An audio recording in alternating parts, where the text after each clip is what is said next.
À 35 ans, Antoine Dubois avait tout ce qu'un homme pouvait désirer. Propriétaire d'une fortune bâtie avec intelligence et détermination, il dirigeait un empire commercial qui s'étendait à divers secteurs de l'économie. Ses soirées étaient légendaires, des événements exclusifs dans les clubs les plus sélects de Paris où seule l'élite avait le privilège d'entrer. Avec sa carrure athlétique, fruit d'années consacrées au tennis et à la natation, des traits saisissants hérités de ses origines italiennes et une éloquence qui hypnotisait n'importe quel auditoire, Antoine était le genre d'homme qui faisait tourner les têtes sur son passage, mais son cœur était déjà pris. Chloé Lefebvre n'était pas seulement une belle femme, elle était éblouissante. Mannequin photo internationale et entrepreneuse dans le secteur de la mode, Chloé possédait cette beauté qui semblait sculptée par les dieux.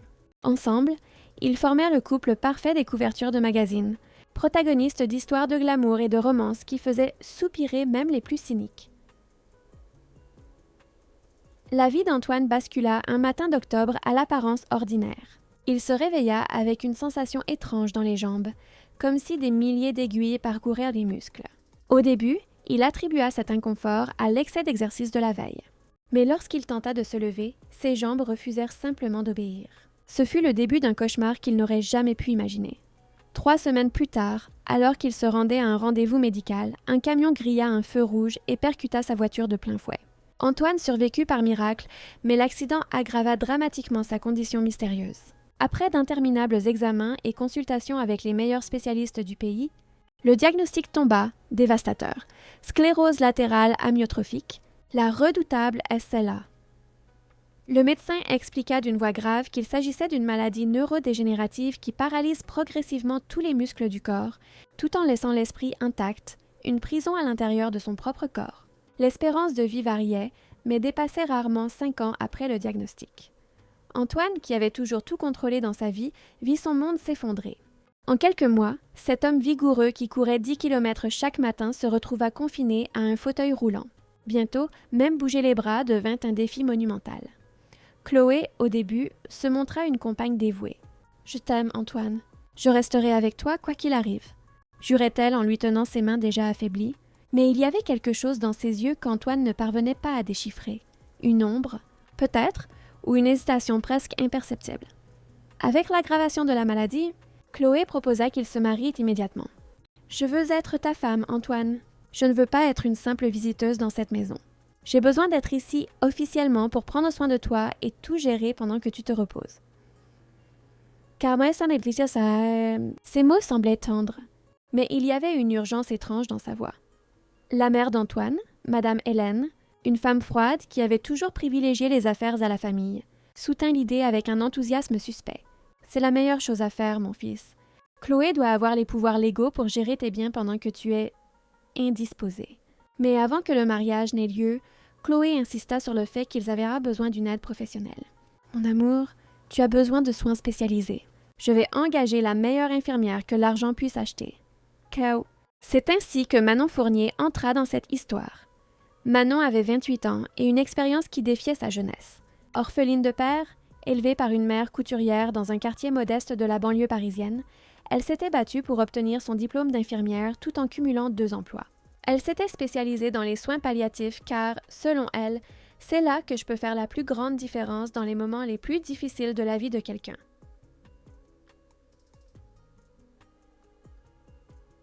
Quand elle arriva au somptueux hôtel particulier des Dubois un matin pluvieux de mars, Manon fut impressionnée par la grandeur des lieux.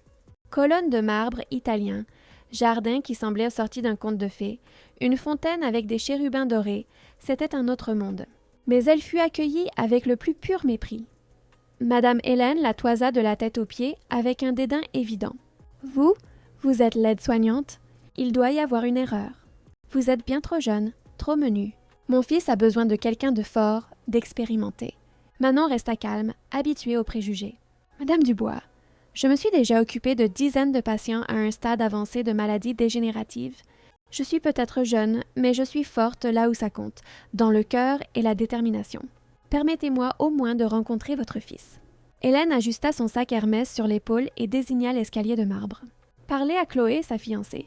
J'ai des rendez-vous importants. Elle est là-haut, dans sa chambre. » Manon trouva profondément étrange l'attitude de cette mère qui semblait pressée de fuir son propre fils malade. Elle monta lentement les escaliers, observant les tableaux hors de prix sur les murs, les sculptures, ce luxe excessif qui semblait crier au monde la puissance de cette famille. Chloé apparut dans le couloir, vêtue d'un manteau de fourrure qui coûtait probablement plus que ce que Manon gagnait en un an. Elle était encore plus belle en personne, avec des cheveux blonds parfaitement coiffés et un maquillage impeccable même à cette heure matinale. « Vous êtes l'infirmière » demanda-t-elle d'une voix qui masquait mal son ennui. « Oui, madame. » Manon Fournier. Chloé ne prit même pas la peine de répondre à sa salutation. Elle tourna simplement les talons et s'engagea dans le couloir. « Venez, je vais vous montrer où il se trouve. » La chambre d'Antoine était immense, mais plongée dans les ténèbres. Des rideaux occultants empêchaient le moindre rayon de soleil d'entrer. L'air était lourd, étouffant, imprégné d'une odeur de médicaments et de désespoir. Manon pouvait sentir la dépression flotter dans l'atmosphère comme un brouillard toxique. Le portable de Chloé vibra avec insistance. Elle regarda l'écran et son visage changea complètement. « Je dois répondre. C'est urgent. Restez là avec lui. » Et elle sortit précipitamment, laissant Manon seule dans cette chambre sombre. Pendant quelques instants, seul le silence. Puis, une voix rauque et faible émergea de l'obscurité. « Maman, c'est toi ?» Manon s'approcha doucement du lit. « Non, monsieur Dubois. Je suis Manon, votre nouvelle aide-soignante. » Même dans la pénombre, elle pouvait distinguer sa silhouette sur le lit. Ce qui avait été un homme imposant n'était plus qu'une figure frêle, perdue entre des draps de soie égyptienne. « Vous pouvez partir, » dit-il avec amertume. « Je ne veux pas d'une femme pour s'occuper de moi. C'est trop humiliant. » Manon ne se laissa pas démonter. Des années à soigner des patients difficiles l'avaient préparée à de tels moments. Elle marcha d'un pas décidé vers les fenêtres et, d'un geste rapide, ouvrit tous les rideaux. La lumière du soleil inonda la pièce, révélant pour la première fois le visage d'Antoine. Même abattu par la maladie, on pouvait encore voir les traits du bel homme qu'il avait été. Ses yeux verts, désormais ternis par la tristesse, se fermèrent instinctivement face à la clarté. « Qu'est-ce que vous faites ?» protesta-t-il. « Mon travail ?» répondit Manon avec fermeté, mais sans rudesse. « Vous avez besoin de la lumière du soleil, de vitamine D. Rester dans cette obscurité ne fait qu'aggraver la dépression. Je suis une professionnelle, monsieur Dubois. Je suis venue pour travailler et je ne partirai que si votre mère ou votre fiancé me le demande officiellement. » Antoine tenta de s'ajuster dans le lit, mais un gémissement de douleur s'échappa de ses lèvres. Instantanément, Manon fut à ses côtés, ajustant les oreillers avec des gestes précis et doux, soulageant la pression sur son dos. À ce moment, Chloé revint dans la chambre, déjà vêtue d'un autre manteau et les clés de la voiture à la main. « Mon amour, je dois sortir. Réunion de dernière minute avec des fournisseurs. Elle va s'occuper de toi. » Et sans attendre de réponse, ni même jeter un regard à Manon, elle disparut de nouveau. Manon observa la scène avec un mélange d'incrédulité et de compassion. Comment pouvait-on abandonner ainsi la personne que l'on prétendait aimer? « Elle a beaucoup d'engagement, » dit Antoine, comme s'il lisait dans ses pensées et ressentait le besoin de se justifier. « Ses affaires sont importantes. » Manon se contenta d'hocher la tête, gardant ses opinions pour elle. Elle posa son simple sac dans un coin et retroussa ses manches. « Bien, monsieur Dubois, commençons. D'abord, je dois connaître votre programme de médicaments, puis nous parlerons de l'alimentation et des exercices. »« Des exercices ?» ricana-t-il amèrement. « Au cas où vous ne l'auriez pas remarqué, je peux à peine bouger un doigt. De la kinésithérapie passive, monsieur. Même si vous ne pouvez pas bouger vos muscles volontairement, nous devons les maintenir en activité pour éviter une atrophie complète. Faites-moi confiance. » Et c'est ainsi que commença la routine de Manon dans la demeure des Dubois. Chaque jour, elle arrivait à 7 heures du matin et ne partait qu'à 19 heures. 12 heures entièrement consacrées à Antoine. Elle lui faisait sa toilette avec une dignité qui préservait le peu de fierté qui lui restait. Elle changeait ses couches sans jamais lui donner le sentiment d'être moins homme. Elle le nourrissait avec une patience infinie lorsque ses mains ne pouvaient plus tenir les couverts. Mais Manon faisait plus que des soins physiques. Elle lui parlait, lui racontait des histoires amusantes d'autres patients, en préservant toujours leur anonymat, lui lisait des livres à voix haute quand il était trop fatigué pour tenir une tablette, et surtout, elle le traitait comme un être humain à part entière, pas comme un invalide. Un après-midi, alors que Manon préparait ses médicaments, Antoine se confia. « Vous savez quelle était la pire partie de tout ça? Ce n'est pas la maladie elle-même.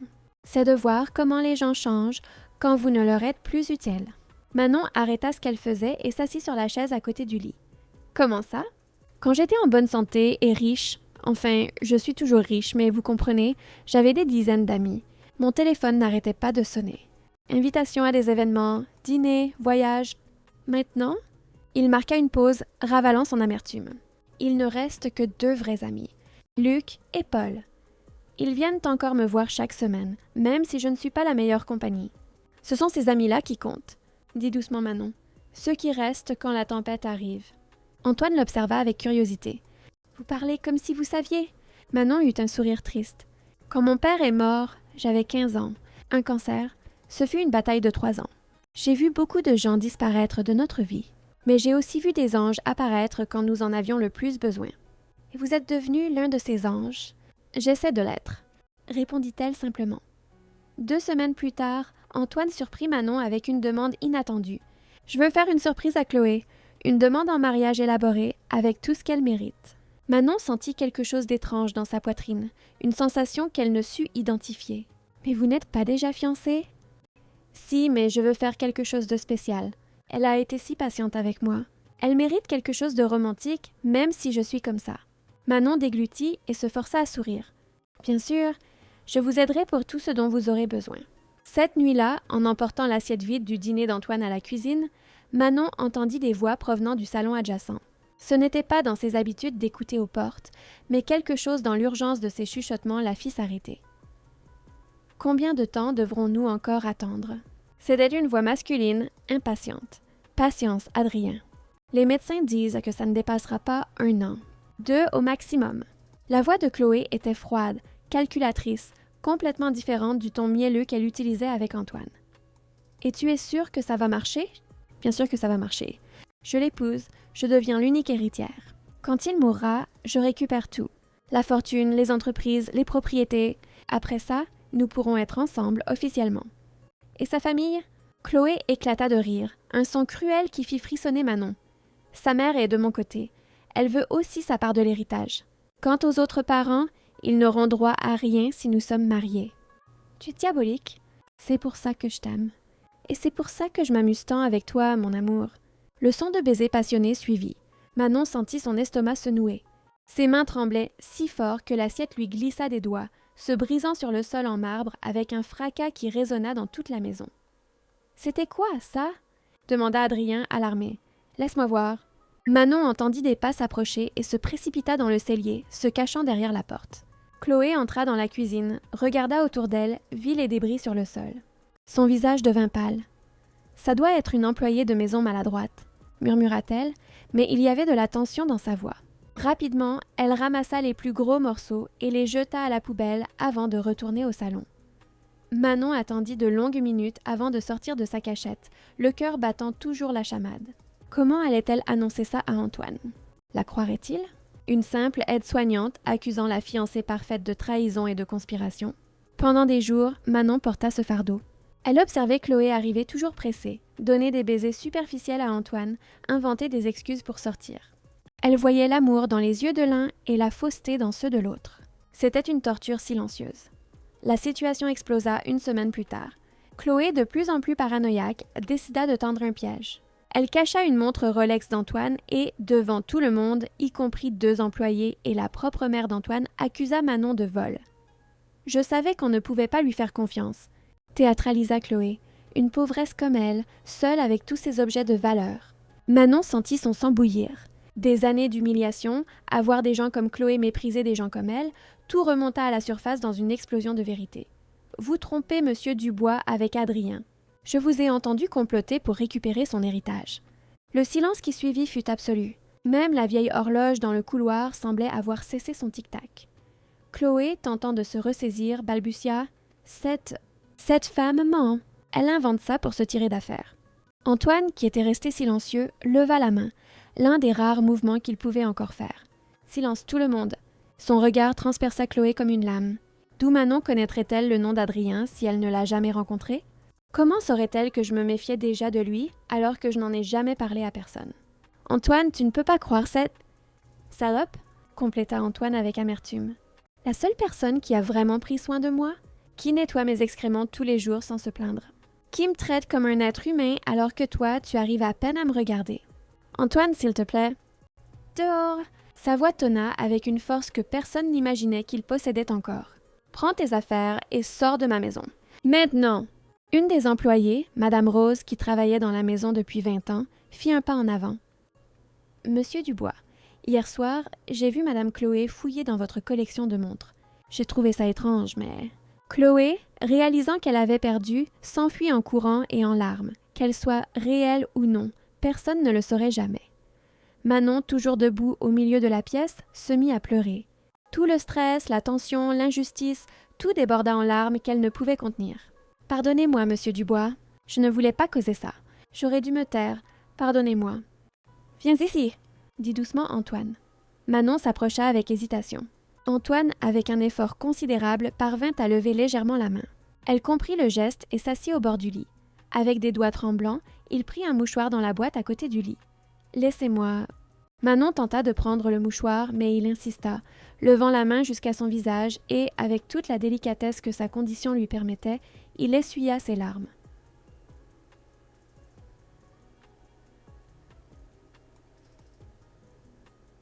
« Tu m'as sauvée, » dit-il simplement. « Tu n'as pas seulement pris soin de mon corps brisé, tu as sauvé ma dignité, mon avenir, ma vie. Comment pourrais-je être en colère contre mon ange? » À partir de ce jour, quelque chose changea fondamentalement entre eux. Manon n'était plus seulement une aide-soignante, elle devint sa confidente, son amie, la seule personne en qui Antoine avait une confiance absolue. Elle commença à mettre de la musique dans la chambre. Elle découvrit qu'Antoine aimait le jazz et la musique classique, alors elle créa des playlists spéciales pour différents moments de la journée. Pendant les exercices du matin, quelque chose de plus rythmé. L'après-midi, Chopin ou Debussy.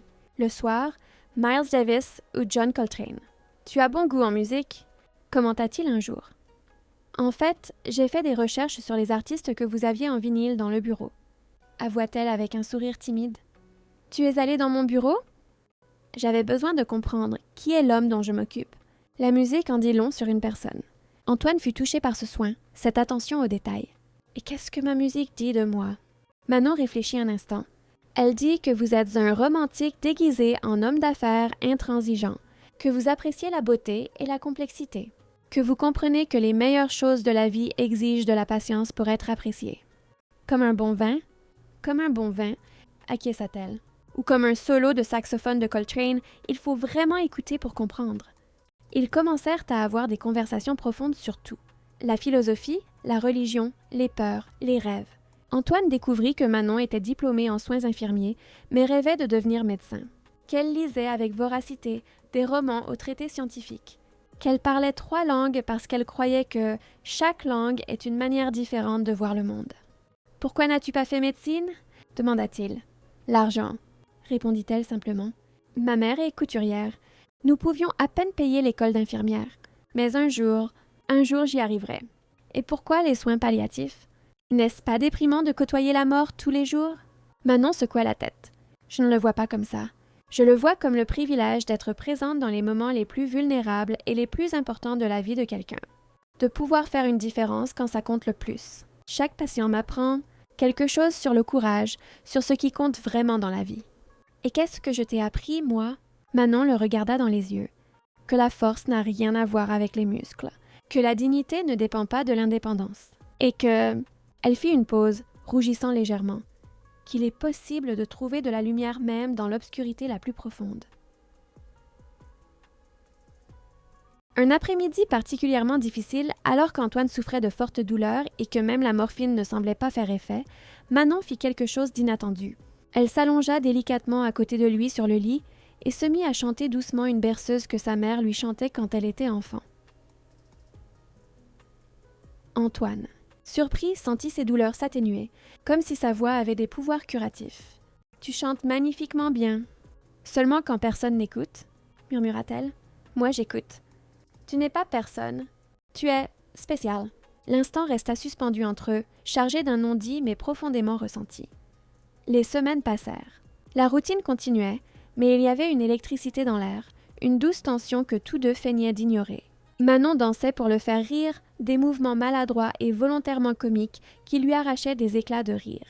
Antoine racontait ses voyages à travers le monde, décrivant des lieux exotiques avec une telle vivacité que Manon avait l'impression d'y être. « Si tu pouvais aller n'importe où dans le monde, où irais-tu » demanda-t-il un jour. « À Santorin, en Grèce » répondit-elle sans hésiter. « J'ai toujours rêvé de voir le coucher de soleil sur ces petites maisons blanches au toit bleu. C'est encore plus beau en vrai, dit Antoine. Les photos ne capturent pas la façon dont la lumière dorée frappe la mer Égée, ni l'odeur du jasmin dans l'air, ni comment le son des cloches des églises résonne le long des falaises au crépuscule. Mais ça doit être magique. Un jour tu verras, dit-il avec conviction. Avec quel argent? Rit-elle. La vie est pleine de surprises, Manon. Parfois, elle nous étonne. Un soir, Manon se préparait à partir quand Antoine l'appela. Elle avait pris une douche dans la salle de bain du personnel et s'était changée. Elle portait une simple mais élégante robe bleue, les cheveux lâchés encore humides, et un maquillage léger qui mettait en valeur ses yeux bruns. Antoine ne l'avait jamais vue ainsi. Il la voyait toujours en uniforme, les cheveux attachés, sans maquillage. La transformation le laissa sans voix. « Wow !» parvint-il enfin à dire. « Tu es différente. » Manon rougit. « C'est l'anniversaire de ma cousine. On va dans un restaurant japonais à volonté. »« Un petit ami ?» Elle rit. « Je n'ai pas de petit ami, monsieur Dubois. Les hommes de nos jours sont compliqués. Ils regardent, flirtent même, mais quand ils découvrent que je suis infirmière en soins palliatifs, ils disparaissent. Ils trouvent ça morbide, je crois. » Antoine sentit une étrange pointe au cœur. De la jalousie? Du soulagement? Il ne savait pas. Soudain, une douleur aiguë lui traversa la tête. Il gémit, portant sa main tremblante à sa tempe. Qu'est-ce qu'il y a? Manon lâcha immédiatement son sac, la professionnelle reprenant le dessus instantanément. Mal de tête. Très fort. On va à l'hôpital. Non, juste, donne-moi un antalgique, et tu peux aller à ta fête. Mais Manon n'y alla pas. Elle ne pouvait pas le laisser comme ça. Elle lui administra le médicament et resta assise au bord du lit, l'observant attentivement, surveillant ses signes vitaux. La pleine lune entrait par la fenêtre, baignant la chambre d'une lumière argentée. Manon était perdue dans ses pensées quand Antoine parla, la voix rauque d'émotion. « Tu sais ce que les médecins ont dit lors de la dernière consultation? Que j'aurai bientôt besoin d'une ventilation mécanique. Que je vais perdre la parole, que... » Sa voix se brisa. « Pourquoi moi? Qu'est-ce que j'ai fait pour mériter ça? » Pour la première fois depuis qu'elle le connaissait, Manon vit des larmes couler sur le visage d'Antoine. Sans réfléchir, elle s'allongea à côté de lui, l'enlaçant doucement dans ses bras. « Je ne sais pas pourquoi de mauvaises choses arrivent aux bonnes personnes, » murmura-t-elle contre son épaule. « Mais je sais que ta vie a un sens, que tu as touché de nombreuses vies, y compris la mienne, qu'il y a encore de la beauté et de l'amour qui t'attendent. » Antoine tourna le visage, ses yeux verts rencontrant ses yeux bruns. Ils étaient si proches qu'ils pouvaient sentir le souffle l'un de l'autre. « Je crois que je suis en train de tomber amoureux de toi, » avoua-t-il dans un murmure. Manon resta figée, prisonnière de ses yeux qui semblaient lire dans son âme. « C'est juste la cohabitation, la proximité. Si vous alliez bien, si vous viviez votre vie normale, vous ne me regarderiez même pas. » « Ne dis pas ça, » murmura Antoine, et avec un effort immense, il porta la main à son visage. Peut-être que cette maladie était une bénédiction déguisée. Peut-être que j'avais besoin de ça pour te trouver, pour comprendre ce qu'est le véritable amour. Monsieur Dubois, ne m'appelle pas monsieur. S'il te plaît, juste Antoine. Antoine, murmura-t-elle, et le nom sonna comme une prière sur ses lèvres. Il se pencha, un mouvement minime mais chargé d'intention. Manon aurait pu reculer, maintenir son professionnalisme. Mais quelque chose de plus fort que la raison la retint. Leurs lèvres se rencontrèrent dans un baiser doux, hésitant au début, puis plus profond, chargé de toutes les émotions non dites, de tous les moments partagés, de toute la douleur et la beauté de leur improbable connexion. Quand ils se séparèrent, ils étaient tous deux à bout de souffle. « Désolée, » dit Antoine. « Je n'aurais pas dû... » Manon posa un doigt sur ses lèvres. « Ne t'excuse pas. Ne t'excuse jamais de me faire sentir vivante. » Elle l'embrassa de nouveau, cette fois sans hésitation, et le monde extérieur cessa d'exister. Quand Manon parla à sa mère de ses sentiments pour Antoine, la réaction fut explosive. « Tu as complètement perdu la tête », cria Madame Carmen en faisant les 100 pas dans leur petite cuisine. « Amoureuse d'un homme qui est en train de mourir. Sais-tu ce que cela signifie? »« Ça signifie que j'ai trouvé quelqu'un de spécial, maman. »« Spécial? Il est en train de mourir, Manon. M-O-U-R-I-R. Tu vas te consacrer à lui, t'attacher encore plus, et quand il mourra, parce qu'il va mourir, tu seras anéanti. » Manon sentit les larmes lui brûler les yeux. Tu ne comprends pas? Personne ne comprend. Il n'est pas juste impatient. Il est tout. Tout? Carmen rit amèrement. Et que sera ce tout quand il sera à 2 mètres sous terre? Tu es jeune, belle, intelligente. Tu peux avoir n'importe quel homme. Pourquoi en choisir un qui a déjà une date d'expiration? Parce que l'amour ne choisit pas, maman. Il arrive. L'amour. Carmen cracha le mot. Ce n'est pas de l'amour, c'est le syndrome de Florence Nightingale. Tu t'es attaché à ton patient. C'est courant, mais c'est malsain. Ce n'est pas ça. Alors qu'est-ce que c'est? Explique-moi quel avenir vous avez. Manon redressa les épaules. Peut-être que nous n'aurons pas des décennies, peut-être même pas des années, mais nous aurons des moments. Des moments vrais, intenses, pleins de sens. Et ça vaut plus qu'une vie entière de médiocrité avec quelqu'un que je n'aime pas. Carmen secoua la tête. Tu le regretteras. Et quand ça arrivera, quand tu seras seule et en deuil, ne dis pas que je ne t'avais pas prévenu. Si tu ne peux pas soutenir mon bonheur, alors au moins respecte mon choix. Bonheur? Tu appelles ça du bonheur? Voir l'homme que tu aimes dépérir jour après jour? J'appelle ça un privilège. Le privilège d'être à ses côtés, de rendre ses jours meilleurs, de l'aimer tant que je le peux. Carmen prit son sac, vaincue. Tu es adulte? Fais ce que tu veux. Mais n'attends pas de moi que j'applaudisse cette folie. De retour à l'hôtel particulier, la relation entre Manon et Antoine s'approfondissait chaque jour. Elle n'était plus une aide-soignante. Elle était sa compagne, sa confidente, l'amour dont il n'avait jamais su qu'il avait besoin. Antoine commença la kinésithérapie avec plus d'acharnement, déterminé à récupérer le moindre mouvement possible. Manon cherchait des traitements expérimentaux, des thérapies alternatives, tout ce qui pouvait aider. « Vous devez accepter », dit le médecin lors d'une consultation. « La SLA n'a pas de remède. Elle est progressive et fatale. »« Les miracles existent », répondit fermement Manon.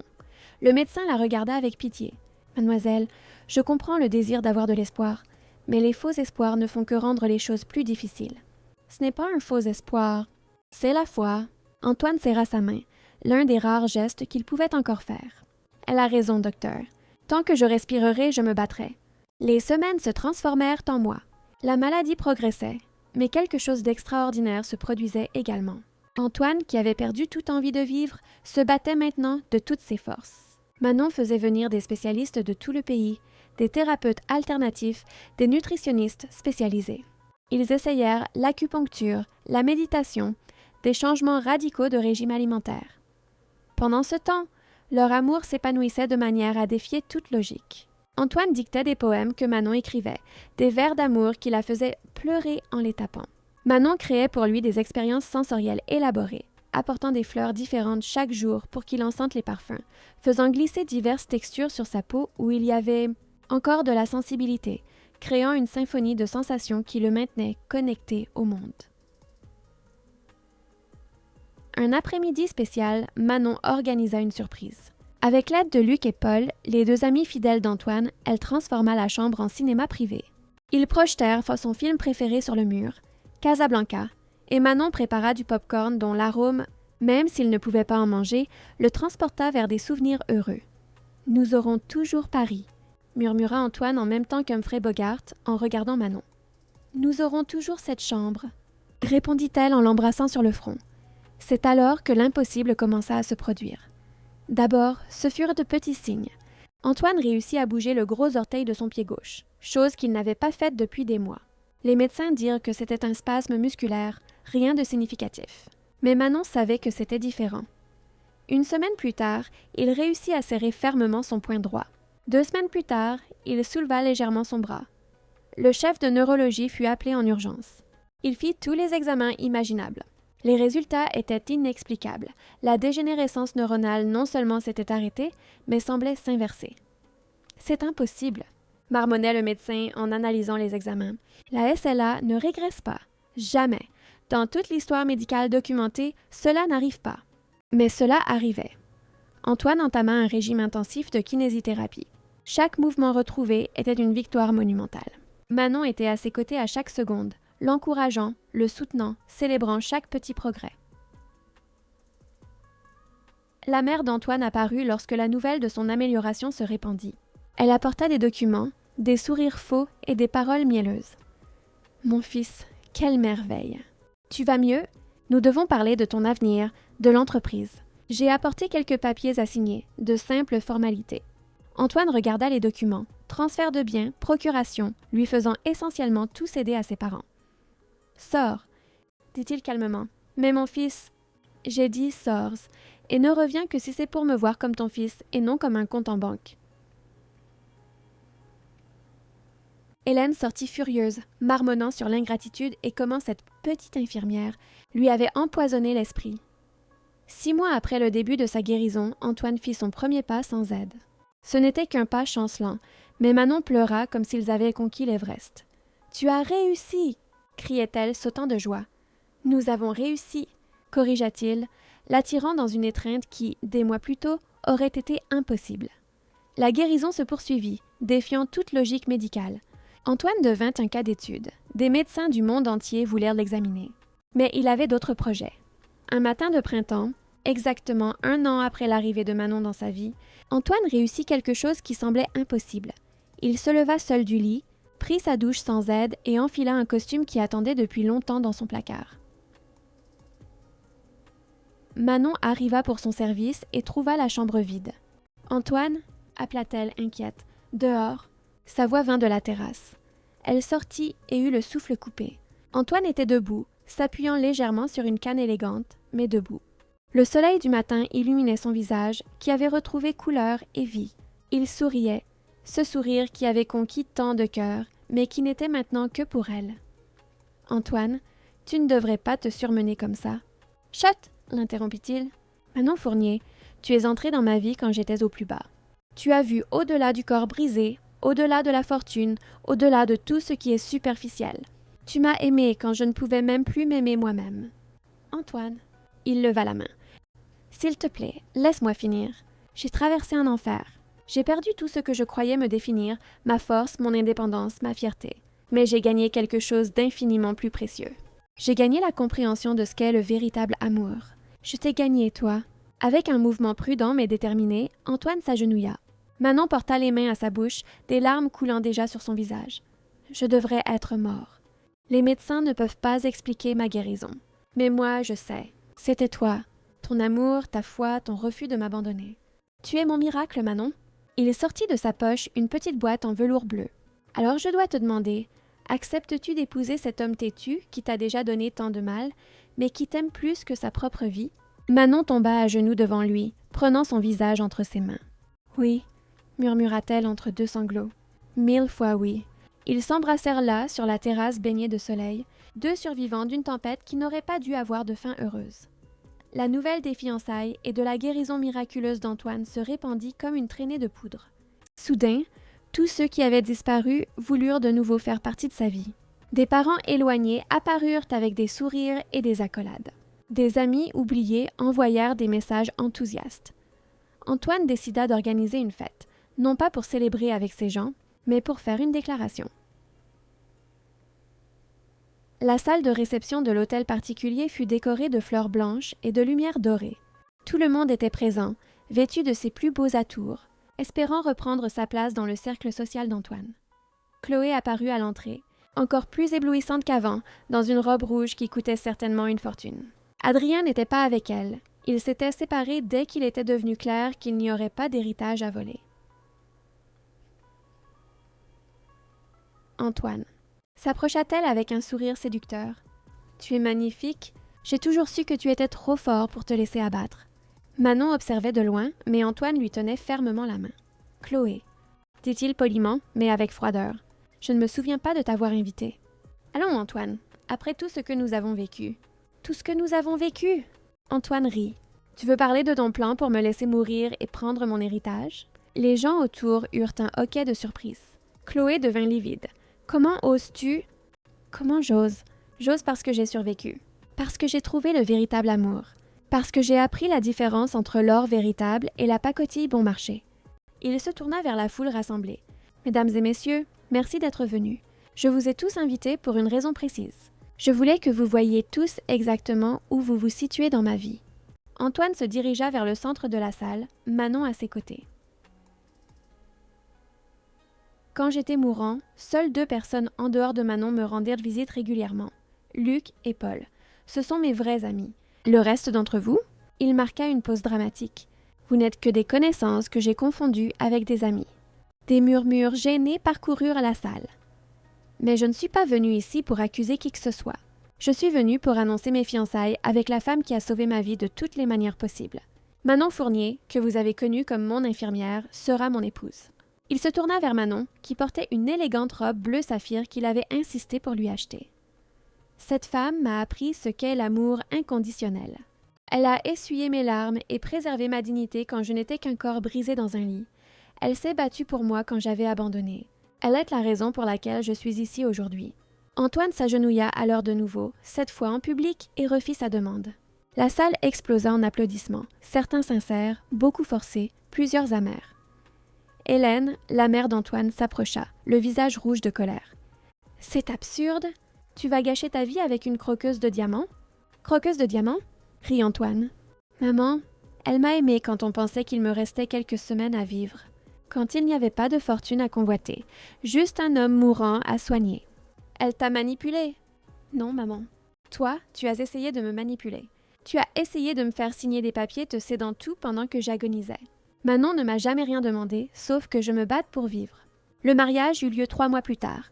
Ce fut une cérémonie intime dans le jardin de la demeure, avec seulement les vrais amis et la famille de Manon. Madame Carmen, la mère de Manon, pleurait à chaudes larmes, ayant enfin accepté que l'amour de sa fille était réel et puissant. Antoine avait retrouvé la quasi-totalité de ses mouvements. Il utilisait encore occasionnellement une canne lorsqu'il était fatigué, mais les médecins considéraient sa guérison comme un miracle médical inexpliqué. Pendant les vœux, Antoine dit « Manon, tu m'as appris que les miracles ne viennent pas du ciel. Ils viennent d'un amour obstiné qui refuse d'accepter l'impossible. Tu as été mon miracle. » Manon, radieuse dans sa robe de mariée simple mais élégante, répondit « Antoine, tu m'as appris que le véritable amour n'est pas une question de perfection. C'est choisir de rester quand il serait plus facile de partir. C'est voir la lumière quand tous voient l'obscurité. Tu dis que je t'ai sauvé, mais la vérité, c'est que nous nous sommes sauvés l'un l'autre. » Lorsqu'ils s'embrassèrent, des pétales de rose tombèrent du ciel, une attention de Luc et Paul, qui avaient loué un hélicoptère juste pour ce moment. La lune de miel se déroula à Santorin, réalisant le rêve de Manon. Assis sur le balcon de l'une de ces maisons blanches, au toit bleu, regardant le soleil se coucher sur la mer Égée, Antoine prit la main de sa femme. « Tu avais raison, » dit Manon. « Les photos ne lui rendent vraiment pas justice. »« Toi aussi, tu avais raison, » répondit Antoine. « À propos de quoi? Les miracles existent. » 3 ans plus tard, dans la même chambre où Manon avait soigné Antoine dans ses pires jours, naquit Sophie, la première fille du couple. Lorsque l'infirmière plaça le bébé dans les bras d'Antoine, il pleura, des larmes de joie cette fois. « Elle est parfaite, » murmura-t-il. « Elle est notre miracle, » répondit Manon, observant le père et la fille avec un amour débordant dans ses yeux. Antoine avait repris les affaires, mais avec une perspective complètement différente. Il créa une fondation pour la recherche sur les maladies neurodégénératives et le soutien aux familles touchées. Manon réalisa enfin son rêve de faire des études de médecine, se spécialisant en neurologie. Chloé finit par épouser un homme d'affaires plus âgé qui découvrit ses véritables intentions trop tard. Elle vit une vie d'apparence, toujours à la poursuite de la prochaine fortune. Hélène, la mère d'Antoine, tenta de se réconcilier à la naissance de Sophie, mais Antoine maintint ses distances. « Tu peux voir ta petite fille, » dit-il, « mais tu n'auras jamais d'influence sur elle. » Un dimanche après-midi, alors que la famille pique-niquait dans le jardin, incluant désormais aussi le petit Léo, âgé d'1 an, Luc commenta « Tu sais, je n'arrive toujours pas à croire à tout ce qui s'est passé. C'est comme un conte de fées. » Antoine regarda Manon jouer avec les enfants, son visage illuminé par le soleil et l'amour. « Ce n'est pas un conte de fées, » dit-il. « Les contes de fées sont imaginaires. Ça, c'est réel. C'est ce qui arrive quand le véritable amour rencontre une âme déterminée à ne pas abandonner. » « Tu crois vraiment que c'est son amour qui t'a guéri? » demanda Paul. Antoine réfléchit un instant. Les médecins ont leurs théories, rémission spontanée, erreur de diagnostic, que sais-je. Mais je connais la vérité.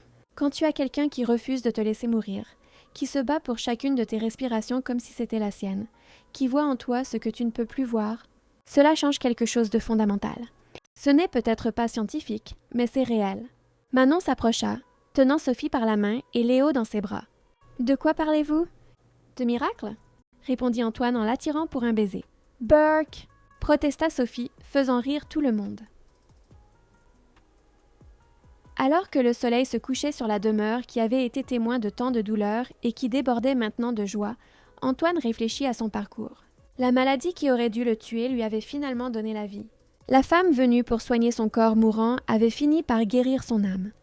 Et quelque part, peut-être, l'univers souriait, satisfait d'avoir orchestré la rencontre de deux âmes qui avaient besoin l'une de l'autre pour découvrir que le véritable amour ne connaît pas de limites, pas même celles imposées par la médecine, la société ou le destin lui-même.